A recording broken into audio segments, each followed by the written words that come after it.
Welcome back, students, for another week of learning more of God's story. As our story continues with Abraham, you might notice I don't have my usual orange on.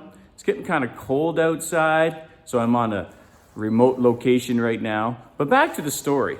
Remember the promise that God made to Abraham? Do you remember what that promise was? Your descendants will be as numerous as the stars in the sky. That's a lot of descendants. But how many children did Abraham have right now? One child that he had with his wife Sarah. His name was, do you remember? Isaac. His name was Isaac. And all the descendants had to come from this one son, Isaac? How is that going to happen? Now, remember Sarah and Abraham were both pretty old. Well, by this time, Sarah had passed on. She was, well over 100 years old. And Abraham is still pretty old. He's over 100 years old. But Abraham wanted to see Isaac have a wife. So one day, Abraham, I'm going to say this guy here, that's Abraham, went up to one of his servants, his chief servant, this guy here, and said, "Hey, I need you to go and help find a wife for my son." You know, the one over there working in the field. See him way over there? Way over there, hello. So, he did what his master said.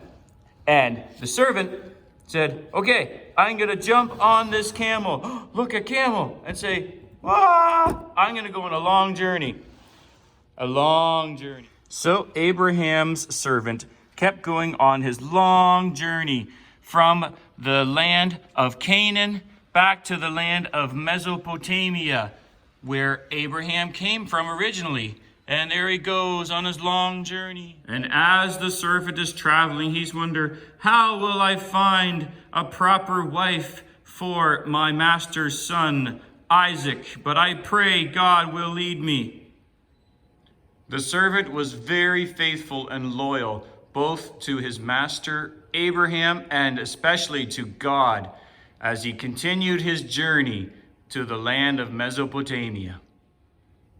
And after the long journey, he finally made it. He was so tired after the long journey of many, many days, he stopped for a drink by a well close to a place where Abraham used to live, way back before Abraham moved to the land of Canaan.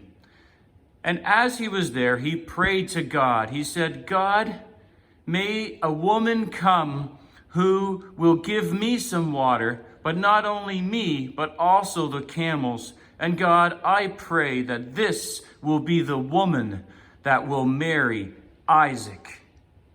And after the servant had said this and prayed to God and had faith, in the distance he noticed a beautiful woman coming to the well. And he was wondering, could this be the woman? Could this be Isaac's bride?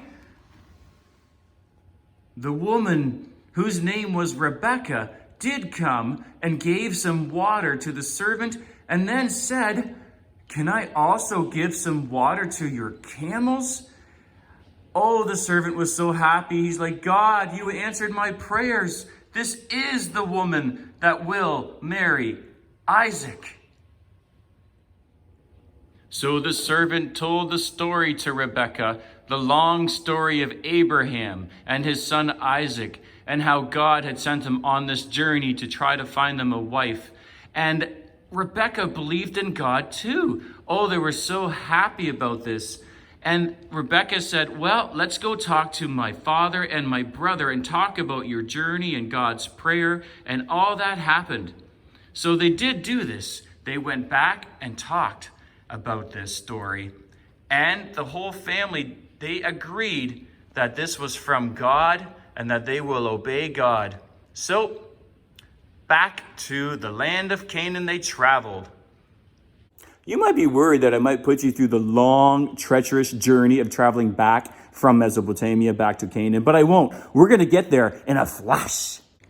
Well, the servant and Rebekah made it back to the land of Canaan. And as they got back, Rebecca was searching, trying to see if she can find the glimpse of this man called Isaac.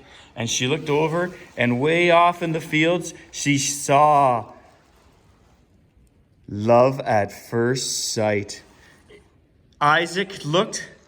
When he saw over at the Rebecca, he said as well, love at first sight. So in this story, God came through again.